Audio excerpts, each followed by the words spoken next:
Welcome to Bollywood flash. मैं हूँ राकेश और आप सब लोगों का बहुत बहुत स्वागत है। आज हमारे साथ प्रगति मिश्रा जी है जिन्होंने अभी एक बहुत ही अच्छी फिल्म की है जिसका नाम है यूपी 65। तो आइए जानते हैं कि कैसा उनका एक्सपीरियंस रहा और उनकी जर्नी के बारे में बहुत ही इंटरेस्टिंग चीज़ें आज हम जानने वाले हैं। प्रगति, बहुत बहुत स्वागत है Bollywood flash. Thank you, Rakesh ji. Thank you for coming here and doing this. I feel very happy that we're doing this together. And it's a web show that has come out on Jio Cinema, जिसका नाम है UP 65। इसके 2 seasons हैं और हर season में 13 episodes हैं और आप सब जाके देख सकते हैं फॉर फ्री। सो यूपी 65 के बारे में थोड़ा सा बताइए हमारी ऑडियंस को कि किस तरह की सीरीज है और अभी रिलीज हो गई है जियो सिनेमा पर। तो आई एम श्योर बहुत सारे मैसेजेस भी आए होंगे रिस्पॉन्स के आपके फ्रेंड्स फैमिली से, क्या कहना चाहेंगे? आई थिंक फ्रेंड्स और फैमिली के लिए बहुत स्पेशल रहा है क्योंकि मेरा पहला वेब शो है जो रिलीज़ हुआ है। तो उनके मैसेजेस से ज़्यादा मिल के प्यार सबने दिया है, बहुत ज़्यादा रिस्पॉन्स बहुत अच्छा मिला है शो को एक्चुअली, क्योंकि एक कॉलेज का शो है, कमिंग ऑफ एज स्टोरी है, काफ़ी लाइट हार्टेड है। ये एक नॉवेल है जो जिसका नाम है यूपी 65, उस पर बेस्ड है। बट एज यू नो कि कभी भी एक बुक को जब अडाप्ट किया जाता है एक वेब शो में तो काफ़ी लिबर्टी ली जाती है, क्रिएटिव लिबर्टी। तो it's a sitcom and a lot of new things happen that are not even there in the novel.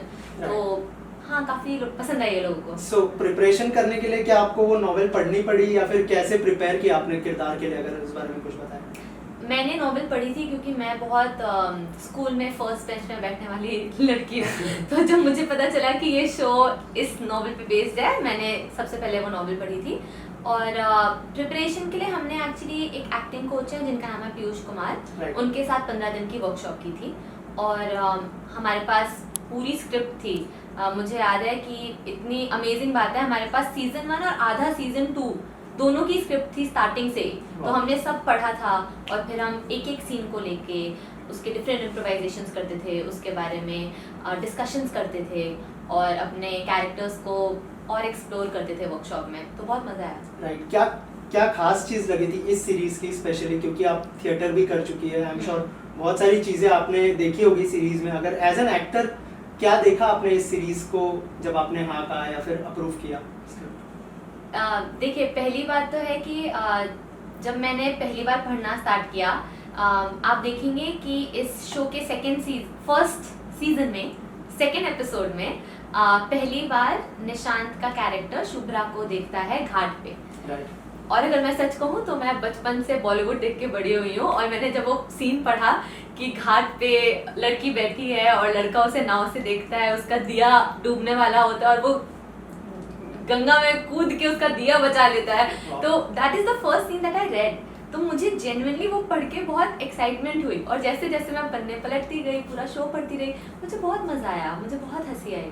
और जो मेरे लिए बहुत अमेजिंग अपॉर्चुनिटी थी, पहले मैंने ऐसा कुछ किया नहीं था, तो कोई क्वेश्चन ही नहीं था सोचने का कि ये करना चाहिए या नहीं। और मेरे डायरेक्टर के साथ भी जो हमारी मीटिंग थी उसमें उन्होंने कहा था कि क्योंकि वो जानते हैं मेरा थिएटर बैकग्राउंड है, वो बहुत ओपन है एज अ डायरेक्टर। उन्होंने कहा था हम सेट पे चीज़ें बनाएंगे, हम हमेशा देखेंगे कि कैसे और कुछ नया किया जा सकता है और don't worry, we will work together on this. तो मुझे बहुत अच्छा लगा। राइट, जब आप थिएटर में काम करते हो, जैसे आपने थिएटर में काम किया, तो क्या थोड़ा सा इजी हो जाता है जब आप सीरीज करते हो या फिर कोई फिल्म करते हो एज एन एक्टर, अगर उसके बारे में कुछ बताया? मेरे लिए काम करता है। मुझे लगता है कि मैंने जो भी अपने प्लेज में या जो भी स्टेज पे परफॉर्मेंसेस की है, वहाँ पे मैं जैसे काम करती हूँ, वहाँ पे मैंने जो भी सीखा है मैं वो अप्लाई करती हूँ अपने स्क्रीन वर्क में भी। जैसे हमें जब भी कोई स्क्रिप्ट मिलती है हम उसे ब्रेक डाउन करते हैं, हम उसे बार बार पढ़ते हैं। थिएटर जब आप करते हैं तो आप एक ही प्ले कितने बार परफॉर्म करते हैं, है ना, लेकिन आप कोई नई चीज़ ढूंढते हैं उसमें हर बार।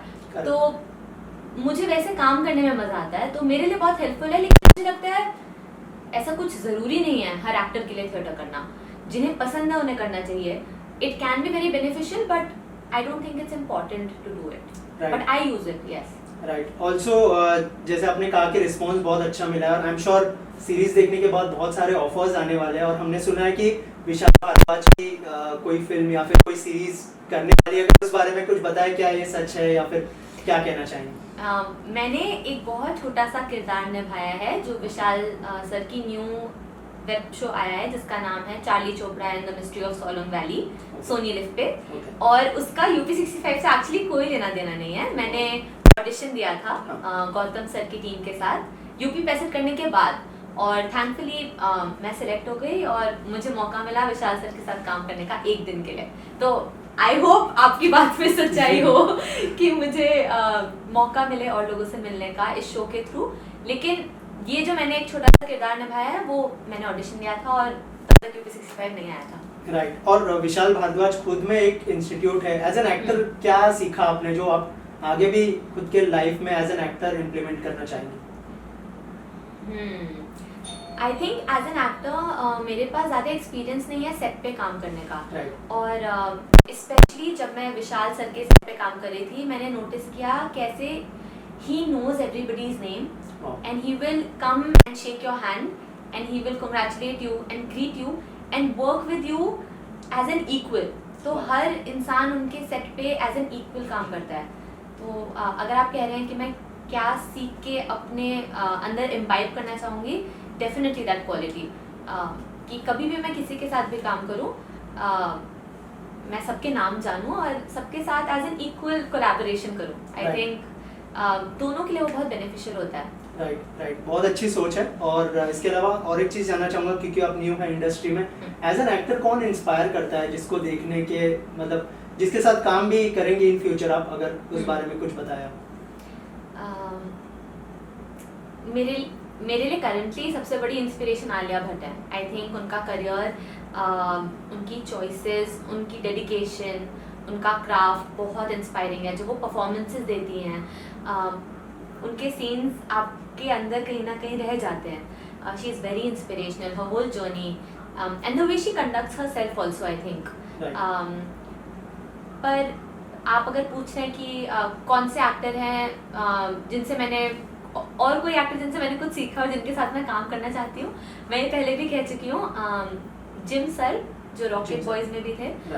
मैंने उनका एक प्ले देखा था जिसका नाम है कॉन्स्टेलेशंस, और मैंने वो परफॉर्मेंस उनकी पहली बार स्टेज में देखी थी and I actually had goose bumps and I was moved. तो अगर आप पूछें कि मैं किसके साथ काम करना चाहूँगी और किससे सीखना चाहूँगी, definitely he is one of those actors that I really look up to. Right. तो हम विश करेंगे कि आप बहुत जल्दी जिम के साथ काम करें। और आपसे जानना चाहूंगा कि ऐसा कोई ड्रीम डायरेक्टर है? विशाल भारद्वाज के बारे में तो आपने बताया, इनके अलावा कौन कौन है जो आपके बकेट लिस्ट में, अगर उस बारे में कुछ बताया, जिसके साथ काम करना चाहती है, जो आपका ड्रीम डायरेक्टर है? मैंने रिसेंटली जुबली देखा, क्या आपने देखा है? राइट। हाँ आई मीन विक्रम सर के काम की मैं पहले से बहुत बड़ी फैन हूँ। I love Lootera, I love Udaan, everything that he has made has been exceptional. But I think उनका जो रीसेंट वेब शो है जुबली, उसने हम सबको एक तरह से मौका दिया to relive the old Bollywood, और मैं उसकी बहुत बड़ी फैन हूँ। तो I think he is one of the directors that I would definitely love to have the opportunity to work with. Right. और जैसे मैंने कहा कि बहुत सारी फिल्में आप करने वाली है, लेकिन इसके बाद क्या क्या upcoming projects? I love how you're saying this with so much confidence. I love it. I'm sure, क्योंकि जिस तरह की परफॉर्मेंस है लोग अप्रिशिएट तो कर ही रहे। तो क्या क्या अपकमिंग प्रोजेक्ट्स है, क्या कुछ बात हुई है, अगर उस बारे में कुछ बताएं हमारी ऑडियंस को? मैंने एक्चुअली एक शो, वेब शो के लिए शूट किया था, जिसको शूट करने के लिए हम लोग अरुणाचल प्रदेश गए थे। उसमें Anshuman Jha as a lead है, I play one of the leads opposite him, और वो डायरेक्ट किया था विक्टर मुखर्जी ने।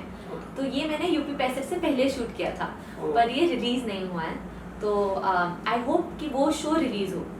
That's the only project that I can talk about right now. Right. और अभी आप सीरीज कर चुकी है, ओटीटी का दौर चल रहा है, फिल्म का दौर चल रहा है, क्या डिफरेंस महसूस करती है ओटीटी फिल्म में, और कितनी रेडी है फिल्म करने के लिए? ओटीटी और फिल्म में मैं एज एन ऑडियंस क्या difference? As an actor? As an actor मैंने कोई फिल्म की नहीं है अभी तक, तो थिएटर हाँ मैं करना चाहूँगी films for sure. I think difference शायद ये है कि ओटीटी बहुत इजीली एक्सेसिबल है। आप आपका शो मतलब आज रिलीज होगा, हमेशा रहेगा, और कहीं से भी कोई भी देख सकता है। तो जब यूपी65 भी आया था, मेरे फादर के इतने ओल्ड फ्रेंड्स हैं जिनसे कई दिनों से उनकी बात नहीं हुई थी, मुलाकात नहीं हुई थी, उन्होंने शो देखा और उन्होंने रीच आउट किया, तो आई थिंक OTT की रीच काफ़ी है और कई दिनों तक आपका काम लोग देख सकते हैं. That's a very good thing. But films have their own magic and I think going to a theatre and just being able to tell a story and getting people into a room and to be able to tell them a story on such a big screen, that's another kind of a privilege and it's a different experience altogether. Right. So I would really love to do, I'd love to make films as well, yes. Right. So also lastly जो है आपके experience के बारे में जानना चाहूँगा, लेकिन जो आपके साथ जो आपकी कलीग थी, जो एक्टर यहाँ पर हमारे साथ जो मौजूद है, उनको भी मैं फ्रेम में बुलाना चाहूँगा और उनसे भी जानना चाहूँगा उनका कैसा एक्सपीरियंस रहा है आपके साथ में. जी. Okay, thank you Rakesh ji for giving me the opportunity to do this. मैं बहुत एक्साइटेड थी इसलिए क्योंकि हम एक्चुअली ये शूट कर रहे हैं मेरी फ्रेंड के घर पे जिसका नाम है Riya Nalawade, who was also a part of the show with me, and I think we really like to talk about how we helped each other during the show and why UP65 is so special for us. Hi. Hello. So that's Riya. Hi everyone. Hi, I'm Riya. I play Antri in UP65. Correct. And to answer Rakesh question कि हमारा experience कैसा था show पे, मुझे लगता है कि जब भी आप कोई नया शो कर रहे होते हैं सारे एक्टर्स बहुत नर्वस होते हैं before any new project. I think you will agree. And specially because set इतना स्पॉन्टेनियस प्लेस है एक जहाँ पे हमेशा चीज़ें बदलती रहती है. I think if you get an actor who really supports you and understands you and works with you in the scene, it can really be very very beneficial for the show. That is so true. Also, हम लोग प्रगति and me, we were roommates not just in the show but also in the hotel in a way. मतलब हमारे rooms एक दूसरे के side में ही थी तो हम एक दूसरे को हेल्प करते रहते थे, शैम्पू बोरो करते रहते थे, कपड़े बोरो करते रहते थे. प्रगति जिम जाती थी, मैं जिम कभी नहीं जाती थी. तो हम ये फन चीज़ें करते रहते थे. और एक बार हमने एक प्रैंक भी प्ले किया था हमारे डायरेक्टर पे जो बाय फार हमारे सेट का सबसे best prank tha. Wouldn't you agree? Yeah. You want to tell them what that was? Exactly. So actually UP65 जो शो है जैसे हमने कहा it's a coming of age story, बहुत मस्ती मजाक है, लोग लाइट फील करें, खुश फील करें, इस टाइप का शो है. और जब हम न्यू आए थे शो पे क्योंकि हमारा पहला शो था, पूरे सेट ने मिलके मुझे प्रैंक किया था एक दिन कि आज शूट नहीं हो रहा है, एंड एक्चुअली शूट था. और मैं मान गई थी और मैं ऑलमोस्ट रोने वाली थी. तो रिया और मैंने डिसाइड किया. रोने वाली थी? Remember when Alpesh sir called us down? Right. Yeah, and you were also part of it. Right. So then once Riyan actually played this prank, and also my character in the show Shubhra plays a lot of pranks. So we decided to play this prank that there's this thing that actresses can't be friends. हाँ, तो female actors दोस्त नहीं हो सकते. So obviously. So we actually pretended to have a fight on set, and we said okay we'll work through the scene somehow, and our director was so nervous because we weren't talking to each other without at all. जब उसके बाद हमने decide किया था कि हम अब इसको थोड़ा नेक्स्ट लेवल तक लेके जाएंगे और हमने हमारे डायरेक्टर को और बाकी के सारे कास्टिंग क्रू को बोल दिया था कि हम एक दूसरे के साथ काम नहीं करेंगे. तो आप हमारे शूट डेट्स अलग कर दीजिए एंड हम बात नहीं करेंगे ऑफ कैमरा, एंड हम ऐसे देख रहे थे. और हमारे डायरेक्टर इतने डर गए, वो अपने रूम में गए and then the whole team came and told him and he could not stop laughing. Gagan, we hope you're watching this. So yes, we gave it back to the team and I think we just wanted to share this because this has been the spirit of the show. हमने actually on screen and off screen बहुत सारी मस्ती की है और कोशिश की है दिल से लोगों को हंसाने की और एक कहानी बताने की जो सब अपने कॉलेज में एक्सपीरियंस करते हैं. Yeah. And this is our little attempt in trying to sell the show. If you haven't seen it, please go ahead and watch UP65. On Jio Cinema, streaming now for free. Thank you so much for having us.